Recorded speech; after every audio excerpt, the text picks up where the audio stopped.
Hi guys, once again it's me AK. Weight loss ആയാലും ശരി, weight gain ആയാലും ശരി, എല്ലാവരും നല്ലോണം പാടുപെടുന്നുണ്ട്. ഞാൻ കാരണം ആവേശം വെയിറ്റ് ലോസ് ചലഞ്ച് എന്നൊരു കൺസെപ്റ്റ് കൊണ്ടുവന്നു.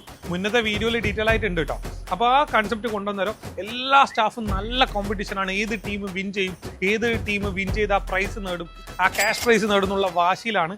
ഞാനിപ്പോൾ മൊത്തം 5 ടീം, 1, 2, 3, 4, 5 ടീമാണ് മത്സരിക്കുന്നത്. അങ്ങോട്ടും ഇങ്ങോട്ടും ആവേശകര മത്സരമാണ്. ഓരോ ടീമിലും വെയിറ്റ് കുറക്കേണ്ടവരുണ്ട്, വെയിറ്റ് കൂട്ടേണ്ടവരുണ്ട്. അപ്പോൾ നമ്മൾ ഈ ചലഞ്ചിന്റെ ഭാഗമായിട്ട് പലരും മെസ്സേജ് അയക്കുമ്പോൾ പറയുന്ന ഒരു കാര്യമുണ്ട്, നല്ല സപ്പോർട്ട് തരുന്നത്. കാരണം എല്ലാ കമ്പനികളും ഇത്തരം ആശയങ്ങൾ ഇംപ്ലിമെന്റ് ചെയ്ത് എല്ലാവർക്കും ഹെൽത്തി ആയിട്ട് നിൽക്കാൻ വേണ്ടി പറ്റില്ലേ. സാറിന്റെ ഗെയിം പ്ലാൻ ഒന്ന് പറഞ്ഞുതരാമെന്ന് വെച്ചാൽ, ഗെയിം പ്ലാൻ വളരെ സിമ്പിൾ ആണ്. ഇപ്പൊ ഞങ്ങളുടെ ടീമിൽ മൊത്തം 10 പേരാണ്. 10 പേർക്ക് പുറമെ 2 ലീഡേഴ്സ് ഉണ്ട്. ഈ 2 ലീഡേഴ്സ് എന്ന് പറഞ്ഞാൽ എക്സാക്ട് വെയിറ്റിലുള്ളവരുണ്ടാവും. അവർക്ക് കുറക്കും വേണ്ട, കൂട്ടും വരാം. അവർ ഹൈറ്റിന് കണക്കായി, ഏജിന് കണക്കായിട്ടുള്ള വെയിറ്റ് ആയിരിക്കും അവർക്ക്. അപ്പൊ എല്ലാത്തവരെയാണ് നമ്മൾ ഈ 10 മെമ്പേഴ്സ് ആയിട്ടുള്ളത്. ഇപ്പൊ എന്റെ ടീമിൽ എന്ന് പറഞ്ഞാൽ മൊത്തം 10 പേരിൽ 6 പേര് വെയിറ്റ് കുറക്കാനുള്ളവരാണ്. ഞാനടക്കം വെയിറ്റ് കുറക്കാനുള്ളവരാണ്.